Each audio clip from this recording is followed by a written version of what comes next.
नमस्कार, welcome to career 247। मैं हूं प्रशांत धवन। नाउ ये वीडियोस आज के समय डोनाल्ड ट्रंप लगातार पोस्ट कर रहे हैं अपने सोशल मीडिया हैंडल पर, दुनिया को दिखाने के लिए कि किस तरीके से प्रेसिडेंट ट्रंप का भव्य वेलकम हुआ है। जो बच्चे जो यहाँ पे आप देख पा रहे हैं, ये यूएस के झंडे, चाइना के झंडे पकड़ के लहरा रहे हैं।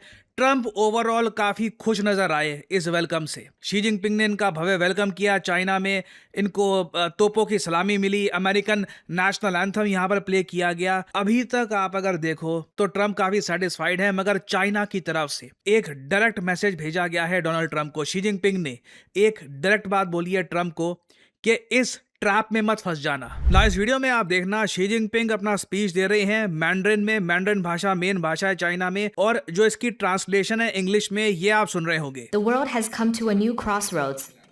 Can China and the United States overcome the Thucydides trap? ये बहुत बड़ी बात इन्होंने यहाँ पर बोली है कि क्या चाइना और यूएसए थ्यूसिडिटीज ट्रैप से बच पाएंगे। और ये जो थ्यूसिडिटीज ट्रैप है, इसके बारे में आज के समय दर्जनों आर्टिकल पब्लिश किए जा रहे हैं ऑनलाइन। आप देखोगे सोशल मीडिया पे कई लोग इस पर लिख रहे हैं कि शी जिनपिंग ने ये किसके बारे में बात करी है, एक ऐसा ट्रैप है जिससे चाइना और यूएस दोनों को बचना होगा। इसके लिए हमको जाना होगा हिस्ट्री में। आज से 2400 साल पहले 400 बीसी के आसपास एंशिएंट ग्रीस में एक बहुत ही इंपॉर्टेंट मिलिट्री स्ट्रेटेजिस्ट थे थ्यूसिडिटीज। ये एक बहुत बड़े वॉर स्ट्रेटेजिस्ट थे और he was a brilliant mind. इन्होंने एक सिद्धांत लिखा था, जियोपॉलिटिक्स का आप कह लीजिए या फिर ग्रेट पावर्स का, कि जब भी एक ग्रेट पावर अपनी डिक्लाइन में होती है और दूसरी ग्रेट पावर एमर्ज कर रही होती है, तब एक बड़ी वॉर होती ही है। और इसको कहा जाता है थ्यूसिडिटीज ट्रैप। हाँ, कई बार हमने ये भी देखा है कि कुछ देश हैं वो इस ट्रैप से बच भी जाते हैं। वहां पर क्या होता है कि एक कंट्री, मान लीजिए वो एक टाइम पर बहुत बड़ी सुपर पावर थी, उसकी पावर ढलान में चली जाती है, फिर एक नई पावर ये बन जाती है दुनिया की बड़ी पावर। ये दोनों कंट्रीज डिसाइड ये करती है कि आपस में कोऑपरेट करते हैं, आपस में मिलकर ट्रेड करते हैं, लड़ाई से किसी का फायदा नहीं है। और अगर ये दो देश ऐसा कर लेते हैं तो इसको कहा जाएगा कि दोनों देश थ्यूसिडिटीज ट्रैप से बच गए। फॉर एग्जाम्पल, एक टाइम पर दुनिया का सबसे ताकतवर देश था यूनाइटेड किंगडम। ब्रिटिश एम्पायर दुनिया भर में फैला हुआ था। आपने कभी सोचकर देखा है कि यूएसए यूके से भी आगे निकल गया, ब्रिटिश एम्पायर से भी आगे निकल गया। ब्रिटेन आज के समय ना कोई खास मिलिट्री पावर है, इकोनॉमी में भी काफी पीछे चला गया है compare to their earlier status. और ये सब कुछ हुआ बिना किसी वॉर के। यूएसए और यूके में एक अंडरस्टैंडिंग ये थी कि देखो, नंबर 1 स्पॉट के लिए लड़ने से अच्छा ये है दोनों मिलकर काम करते हैं। दोनों में कॉमन लैंग्वेज है, इंग्लिश। कई यूके के लोग यूएसए में गए थे बसने के लिए। कल्चरल टाइज बहुत ज्यादा डीप है और दोनों देश नेटो के मेंबर हैं। दोनों कंट्रीज ने ये डिसाइड किया कि हर जगह एक दूसरे का सपोर्ट करेंगे, एक दूसरे का साथ देंगे। चाहे फाइव आइज ग्रुप में इंटेलिजेंस शेयरिंग का मामला हो, चाहे यूएन सिक्योरिटी काउंसिल में एक दूसरे को सपोर्ट करने का मामला हो, या फिर इजराइल का इशू हो, हर जगह यूके यूएसए के लेफ्टिनेंट की तरह खड़ा रहेगा।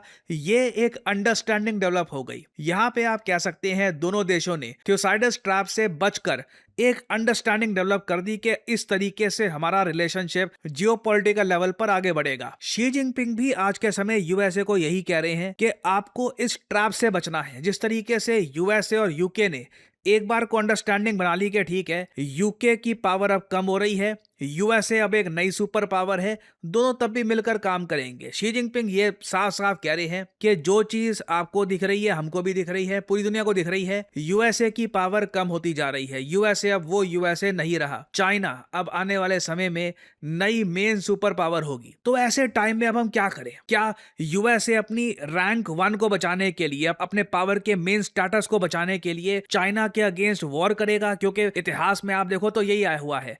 ग्रीस में देखा गया, एथेंस और स्पार्टा आपस में खूब लड़े पावर के इशू को लेकर। तो शी जिनपिंग अपनी तरफ से यूएसए को यही समझा रहे हैं कि विश्व की शांति के लिए, विश्व के कल्याण के लिए ये काफी अच्छा होगा कि एक पीसफुल ट्रांसफर ऑफ पावर हो। यूएसए अपने आप मान ले कि अब ये दुनिया की सोल सुपर पावर नहीं है, चाइना अब आगे निकल चुका है, और तब भी दोनों कंट्रीज मिलकर कोऑपरेट करके आगे बढ़ सकते हैं। अब ये देखना होगा कि अमेरिकन्स को ये बात मंजूर होगी या फिर यूएसए में कहीं ना कहीं ऐसे लोग पावर में आ जाएंगे जो कहेंगे कि नहीं, चाइना से एक बार को लड़ो, हमें अपना रैंक 1 का स्थान वापस चाहिए। और आप अगर डोनाल्ड ट्रंप के हाव भाव देखो तो इससे साफ साफ लग रहा है कि इनकी अंडरस्टैंडिंग ये है कि चाइना के साथ बहुत अच्छे रिलेशंस यूएसए को चाहिए एक्चुअली, और कोई ऑप्शन है नहीं। ईरान वॉर जो इनकी रिसेंटली हुई है बुरी तरीके से खराब चली गई। जो यूएसए के मेन ऑब्जेक्टिव्स थे ये अकॉम्प्लिश नहीं कर पाए, अपने रिलेशंस खराब किए, मिडिल ईस्ट के साथ, यूरोप के साथ अपने रिलेशंस खराब किए, ना ईरान में अपना झंडा लहरा पाए। Basically it was a complete disaster. कुछ बेसिकली उस ऑपरेशन एपिक फ्यूरी से यूएसए को कुछ मिला ही नहीं। ईरान के पास अभी भी एनरिच यूरेनियम है। इजराइल अभी भी कह रहा है कि ईरान एक बहुत बड़ा थ्रेट है, वॉर अभी और आगे करनी पड़ेगी। तो ट्रंप की जो भी जियोपॉलिटिकल इक्वेशन थी अब तक बिल्कुल फ्लैट गिरी है। अब ऐसे टाइम में ये बिल्कुल चाहेंगे कि चाइना ताइवान पे अटैक ना कर दे, और ताइवान के इशू को लेकर ये चाहते हैं कि कहीं से भी चाइना को गुस्सा ना दिलाया जाए। एक वीडियो काफी पॉपुलर हुई है जहां पर शी जिनपिंग के साथ बात करते हुए ट्रंप टहल रहे हैं बीजिंग में, चाइना की कैपिटल में, और एक रिपोर्टर इनसे पूछता है कि ताइवान के इशू पर बात हुई, ताइवान के इशू पर बात हुई, और ट्रंप बिल्कुल रिप्लाई ही नहीं करते। ये जो छोटी सी क्लिप है इसको ध्यान से देखिएगा। Standing up, appearing to pose for a photo here. Let's listen in.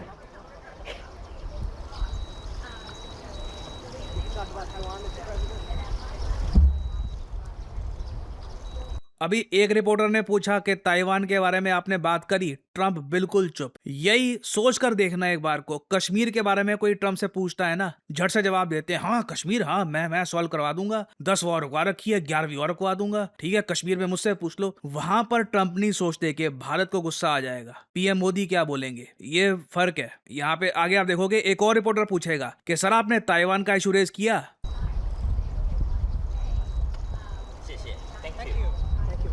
Mr. President, did you talk about Taiwan? एक और रिपोर्टर ने पूछा mister president did you talk about Taiwan. कोई रिप्लाई नहीं। डोनाल्ड ट्रंप जो वैसे जिनके पास हर ओपिनियन के बारे में टिप्पणी होती है, ताइवान के इशू को लेकर बिल्कुल चुप है।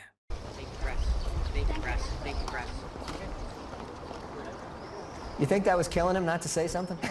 That scenario, he's trying to show some respect. Just an uncharacteristically restrained President Trump there.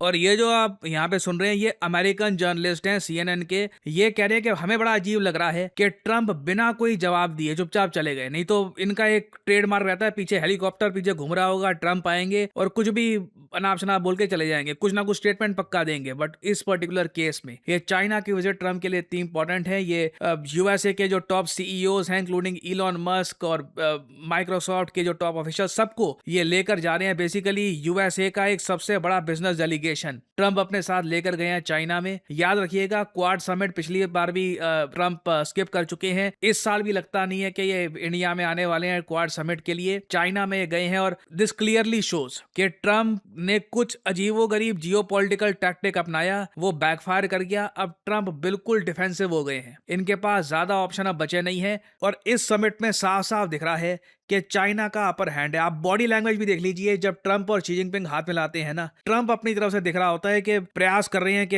एक इमेज प्रेजेंट हो कि यूएस चाइना के रिलेशंस बहुत अच्छे हैं और चाइना और यूएस मिलकर आगे कुछ बड़ा करेंगे, जबकि शी जिनपिंग इज एब्सोल्युटली काम, एब्सोल्युटली साइलेंट। कोई उनकी तरफ से ज्यादा कोई एक बड़ा स्टेप फॉरवर्ड नहीं दिखता। सो चाइना एक बहुत कंफर्टेबल पोजीशन में है। मैं ये भी देख पा रहा हूँ कि चाइना के लोग इस पूरी विजिट को एक विक्ट्री की तरह देख रहे हैं। वो लोग कह रहे हैं कि देखो ट्रंप जो एक बार को चाइना के अगेंस्ट ट्रेड वॉर की बात करता रहा, देखो हमारे देश में कैसे आया है। और कई चाइनीज लोग तो ये भी क्लेम कर रहे हैं सोशल मीडिया पर कि ईरान वॉर सिंस ट्रंप से रुक नहीं रही, तो ईरान वॉर रुकने के लिए ये चाइना में आए हैं। और आप चाइना में देखोगे ना, राष्ट्रवाद, पेट्रियोटिज्म बहुत हाई है। मैंने चाइना के कई सर्वेस देखे हैं, खुद भी चाइना के फोरम्स में मैं गया हूं और वहां पे वातावरण देखा है। भारत में खुद की बुराई काफी होती है और इसका रीजन भी है। रीजन सिंपली ये है कि हमारे देश में वो quality, standard of life, manufacturing, GDP वो डिलीवर नहीं कर पाए हम लोग। कोशिश करी, इंप्रूवमेंट हुई है, मगर जो आप कह लीजिए चाइना में तरक्की देखी है लोगों ने, वैसी भारत में नहीं दिखी। और आप सोच कर देखिए वहां के लोग देशभक्त क्यों नहीं होंगे, जब एक ही जनरेशन ने देखा है कि उनका देश कितना पीछे था और आज के समय उनका देश एक जेन्युइन वर्ल्ड पावर बन चुका है। अपने आप ही देश के प्रति प्यार आता है आपको।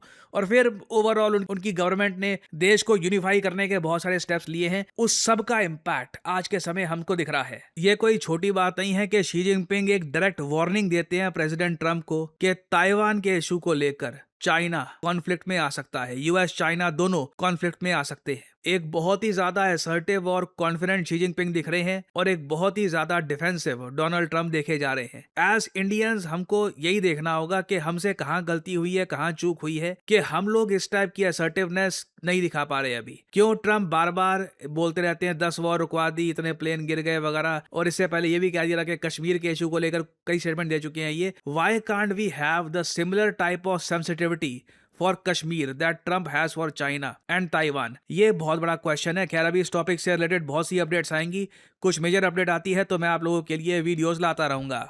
बहुत अच्छा लगता है देखकर काफी बार के लिंक्डइन पर और बहुत सारे और सोशल मीडिया प्लेटफॉर्म्स पर लोग प्राउडली लिखते हैं कि करियर 247 के डेटा एनालिस्ट प्रोग्राम की वजह से आज के समय ये लोग जॉब प्लेसमेंट हासिल कर चुके हैं। पिछले 2-3 महीने में बहुत से लोग हैं, more than 100 people have started their career, have started their first job thanks to career 247। और इसका रीजन बहुत ही सिंपल है। करियर 247 आपको देता है ऐसे प्रोग्राम्स जो आपको जॉब मार्केट के लिए तैयार कर देते हैं। आज के समय अगर आप सोच रहे हैं कि सिंपल ग्रेजुएशन करके आप जाएंगे जॉब मिल जाएगी, it is not possible. You have to upskill yourself, और अपस्किलिंग के लिए करियर 247 ऑफर करता है आपको ये सभी courses, data analyst, data science, business analyst, और इन सभी कोर्सेज में हम जनरेटिव एआई के कंपोनेंट को ऐड करते हैं ताकि आप जनरेटिव एआई को अपनी जॉब में कैसे यूज करना है इसे प्रॉपरली सीख पाए। और अगर हम बात करें सर्टिफिकेशन की, तो हमारे डेटा साइंस और डेटा एनालिटिक्स के जो प्रोग्राम्स हैं ये दोनों आपको IBM, जी हाँ, मल्टीनेशनल ग्लोबल ब्रांड IBM, इसके सर्टिफिकेशन के साथ मिलते हैं। आपको मिलते हैं IBM के 3 सर्टिफिकेट्स, फिर आपको NASSCOM का सर्टिफिकेट करियर 247 की तरफ से सर्टिफिकेशन आपको मिलता है। This all helps your resume. और हम लोग अपने प्रोग्राम में सिर्फ ऐसा नहीं है कि आपको डेटा साइंस, डेटा एनालिस्ट की नॉलेज देते हैं, हमारा प्रयास होता है कि आपको एंड गोल तक, एक जॉब तक भी पहुंचाएं। और इसलिए हमारे प्रोग्राम में हमने एक एलिमेंट ये भी ऐड किया है कि आप अगर प्रॉपरली कोर्स को फॉलो करते हैं, आपकी अटेंडेंस कंप्लीट है, आप अच्छा परफॉर्म कर रहे हैं इन कोर्स, हम अपनी तरफ से पूर्ण प्रयास करेंगे कि आपको एटलीस्ट 3 इंटरव्यूज वेरियस कंपनीज में मिले और उसका रिजल्ट आप सबके सामने है। आज के समय लिंक्डइन पर कई लोग हैं जो अपनी पहली नौकरी प्राप्त कर चुके हैं, and it was through career 247। सो अगर आप इंटरेस्टेड हैं हमारे कोर्सेज में और जानना चाहते हैं, सिंपली वीडियो के कमेंट सेक्शन में जाइए, वहां पे आपको लिंक मिल जाएगा, लिंक पर करिए क्लिक, फिर आपके सामने खुल जाएगा ये वेब पेज। यहाँ पे अपना नाम, ईमेल आईडी, नंबर और डिस्काउंट कोड यहाँ पर डालिए PD10, अप्लाई कर दीजिए। करियर 247 के कंसल्टेंट्स आपको कॉल करेंगे, आप उनसे और सवाल पूछ सकते हैं, and you can start your journey and finally build your career. Good luck to you all. और इसी नोट के साथ ये है वीडियो का अंत। Thank you for listening, and as I always say, may the gods watch over you.